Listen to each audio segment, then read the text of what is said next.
Alright, this is going to be a Blu-ray and DVD update. I hope everyone had a good Halloween. First off, I've got quite a lot to get through. I'm going to start off on a film that I wasn't a real fan of. It's a Blu-ray, it's Steelbook. I'm going to talk about the film. I'm not just going to run it down and say this film is shit without a reason for it or why I think it was terrible. It's Prometheus. Now, I didn't really have kind of high expectations going into the film, and those kind of low expectations weren't even met. I thought casting was poor. I thought the script was terrible. I thought the acting was flat out bad, save Michael Fassbender. I think the casting on a whole lot, along with the scientists, they never felt like scientists. I think I had a problem with a lot of kind of British actors cast doing kind of very kind of poor American accents, and then kind of other actors and actresses doing kind of English accents, and that sounded poor. I've had a problem with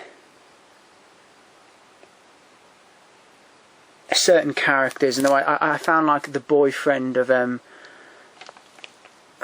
Naomi, it's a Rapace or a Rapiche, I'm not really sure how to pronounce her name, but I found him an incredibly kind of repulsive kind of character. I think that was his intention. I think it was like they couldn't get Tom Hardy to do the role, and it's almost like they got him. And you know what I mean if you've seen the film. There's a scene when he dies and he's on fire, and with kind of the sad music, you're supposed to give two shits about him, which you don't. I thought, I actually wrote some stuff down here. I kind of just want to have a read of it myself, because I didn't want to just... Yeah, I found like the engineers having like creative life, you know, we're not really explaining why they want to destroy it. They might be repulsed with humanity, they might not be, but it's never really kind of fully explained that. And I think it's, part of it is kind of explained in parts in deleted scenes, but it really should have been in the film.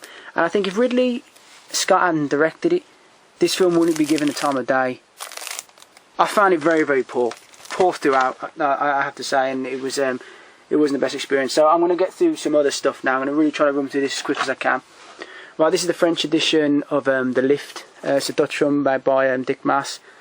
This is just comes with the English audio. Doesn't come with English subs, but it's got the English audio with it. Really thought this was going to be a good film, and it was unbelievably bad. Wasn't too good at all. I'm going to start us off with the worst, the shittier ones, and I'll kind of get to some other stuff. Revenge of Frankenstein is a sequel to the 1957 Hammer Frankenstein. This was very, very poor as well. It's best to start off on the poor ones, and they'll only kind of get better. I picked this up. I'm a big fan of kind of Stephen King's work, and I really love The Shining, Stanley Kubrick, but it's not really the book. If you read the book, you'll kind of know what I mean. And this is the TV adaptation. It's not a remake. It's just, you know, it's an adaptation of the book, as I've seen kind of some people kind of say. Mick Garris, who I'm familiar with, and it's not too bad, but it kind of, I mean, it is more faithful to the book, but I mean, some of the casting isn't that great. I mean, you've got Melvin Van Peebles in got his name, a Halloran kind of role, and he's not very good. I mean, it's okay. I mean, it's not going to touch kind of Kubrick's film. You know what would? I'm going to try to go through some of the stuff. I showed a video on this as well. It's the Indiana Jones box set. It's an amazing edition. I show kind of this a bit in depth, and it's great to see Temple of Doom fully uncut, with Molo Ram ripping that guy's heart out in kind of its full kind of glory. Picked up Monsters Legacy box set. This is fantastic. You know, fantastic films as well. I mean, it's a really, really great release. I always kind of kick myself for not picking up, you know, the old DVD release with the 3 heads. I always wanted that, but I'm really happy to have that. I picked up, this is volume 1 of Mario Bava. It's the Mario Bava box set. I absolutely love Black Sabbath, Mask of Satan. I want to pick up the second one. I reckon I'll probably get the second one kind of fairly cheap. Yeah, I enjoyed it. There's some really, really good stuff on there. Right, I picked up Season 2 of Breaking Bad. Recommended the first season by mate. I absolutely loved the first season. I will be getting around to the second season probably maybe into the new year, but the first season was fucking awesome. Eastbound and Down season 3, really good. What you should do if you do buy this, watch the dinner at the Schaefer's. It's one of my favourite kind of scenes in the programme, but watch this exclusive dinner at Schaefer's and then watch deleted scenes. And there's a particular thing in deleted scenes which will be much more funnier if you watch the dinner at the Schaefer's scene first. But even the deleted footage is more funny than most comedies have in their actual shows, man. It's really funny. Eastbound and Down. I'd really recommend that. Hannah the Baskervilles, Cushing and Lee, just 2 of the all-time greats. Also got Andre Morellin as well. It's really good. Really good film. Love the beginning of that film. I managed to pick up, I still need do I need part 1 or part... I think I could need part 3. Some guy outbid me on eBay, which I was kind of pissed off about. I wanted to pick up the other one, but I picked up the Bloodthirsty trilogy. It's kind of trilogy, kind of it's kind of a Japanese take on Dracula kind of mythos. Like I missed that. The other one's kind of got a nice blue cover. I think it's the 3rd one I'm missing out on. But I do like that cover art looks fantastic. I picked them up for kind of okay prices as well. Alright, I do have a big kind of like bundle of stuff I'm trying to... Right, I picked up Steelbook and Man on Fire. I don't really like the Dakota Fan in there. I loved him just kind of more kind of central and stuff, but the film is amazing. It's a brilliant film. Truthfully, it is actually one of Washington's best films, in my opinion. Picked up the Twilight Time edition of Night of the Living Dead. It's limited to 3,000. Really like this film, the remake of it. It's fantastic. Really good. Savini did a great job. Tony Todd's excellent in it. Digibook, I was waiting a while for this, but it finally came. Digibook of E.T. I think most people are kind of shown inside. It's an amazing film. It is, yeah. I mean, it's not a cliche. It really is a damn good film. I feel Spielberg doesn't sometimes.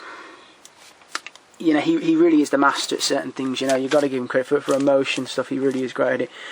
I picked up the Hour release of Demons. I got to say, nice Steelbook of. You know, I don't like the second Demons, but the first Demons is great. Not, as I say, I'm not a massive fan of Arrow. I think they just re-release basically just they're basically just titles that either Synapse or kind of other people have released before, and the window box kind of format of kind of, I think it's Inferno there. I absolutely despise it. Really do. I'd actually like that Inferno out of my collection when we get the Blue Underground one. But they did a good job with this, I have to say. Right, I picked up the Japanese Steelbooks. Right, there's Blade 2. I got stung as well for a custom charge as well. Just took a huge chunk off me, I have to say. That's the first Blade. There's the back of that. Show the back of the second Blade as well. Awesome films. The third Blade is terrible, but these two are fantastic.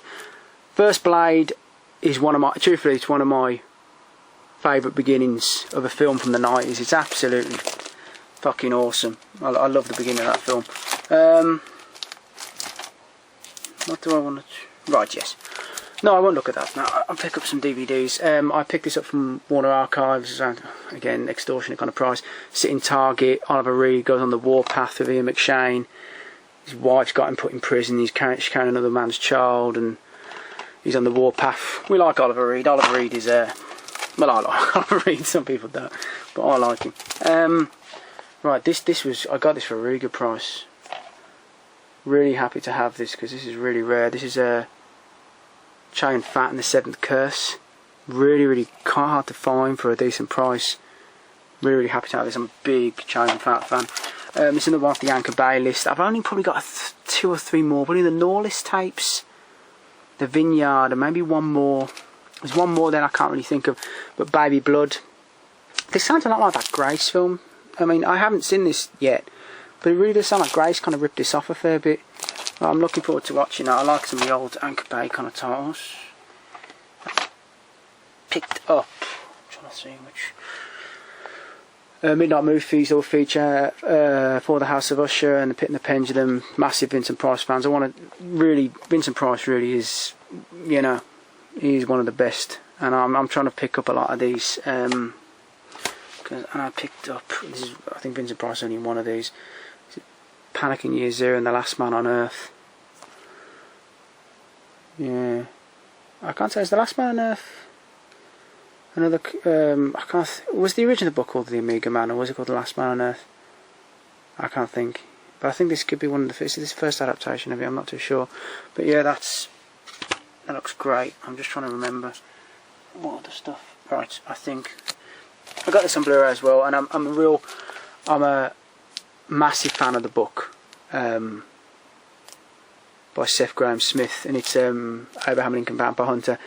Now the book is, I could go into a long kind of like rant about how better the book is, but I mean, the writer of the book did the screenplay, and I know he had to condense it down, and I could go on. So many characters missing, and the history of the vampires is so much more interesting. The Henry character is so much better in the book. You know how he gets turned, with the Roanoke. I think I'm pronouncing that right. The colony that got kind of wiped out, and then you find out, well, a vampire called Crowley. Kind of, it's a much better story in the book, but the film is very good. I thought, is it Benjamin Walker? Is that his name? I think that's his name. I thought he was excellent as Lincoln. I thought, even though he doesn't appear in the book, I thought Rufus Sewell's character was fantastic. I thought Martin Soskas did amazingly with Jack Bartz, who's not really in the book that much, but he really did a great job with him. In all, I thought the film was very, very good, and I really enjoyed the extra with Edgar Allan Poe. Really almost kind of straight from the book. That scene is it's like an animated kind of short about Elizabeth Bathory. But all in all, it's an entertaining film. But please read the book. The book is amazing, and it's most of the time, there's probably only the odd exception when the book wouldn't be better than the film. Probably Jaws, and a few others are exceptions. I mean, I like the Jaws book, but I think the film is better. Last but not least, I've been waiting for this for so long, and I'm going to have a quick rant about HMV. Don't order off HMV. They take too long. Their customer service is fucking disgraceful. If you want to go down to the shop if need be. If you're from abroad, fair enough, but don't order off them. This took 9 days to come, and it really shouldn't have. It's been out in the stores for 4, and I've been dying for it to come, because I wanted to show it in my favourite kind of 70s kind of horror kind of ghost stories, and I might do a part 2 because I missed out Dawn of the Dead.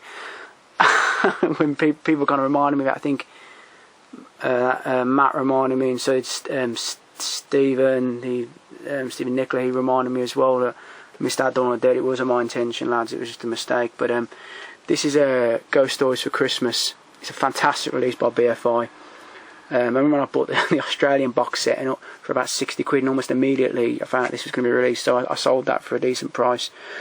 But truthfully, if you want something creepy for like the Dark Nights, please get this. It's not your fucking crap like nowadays, like Paranormal Activity and all this other bullshit. A lot of modern horror is, for the most part, 95% of it is crap, utter shit. It's all about kind of loud noises and kind of, it doesn't make you think. It doesn't, doesn't affect you afterwards. I mean, Paranormal Activity, you've got to be fucking kidding, haven't you? It's just utter shit, in my opinion. Just my opinion. But this is amazing. They're mostly the stories from M.R. James, but you've got the Dickens story of, I think Dickens did The Signalman, I believe. Yes, he did. He wrote it. You've got the Ice House, Stigma, and the Signalman. The Signalman is was with Denholm Elliott, and is absolutely amazing. I can't stress you how brilliant it is. Right, here comes the M.R. James. M.R. James, I consider him, H.P. Lovecraft, and Edgar Allan Poe, probably 3 of the, including probably Stephen King, probably 4 of the best kind of horror writers. I know H.P. Lovecraft's kind of, his beliefs in other kind of things, with kind of more like, I'll say, political ideologies, they kind of affect his character somewhat, but he was a damn good writer. But this is the M.R. James really was a genius, in my opinion. Whistle I'll Come to You, absolutely brilliant. Stores of Barchester Abbey with Robert Hardy. Warning to the Curious is probably my favourite. You got the Ghost Stories for Christmas, read by Christopher Lee. It's hard to kind of look through this. Treasure of Albert Thomas is amazing. Lost Hearts is absolutely fucking nightmarish. Oh, you see, I don't want to tell you about them.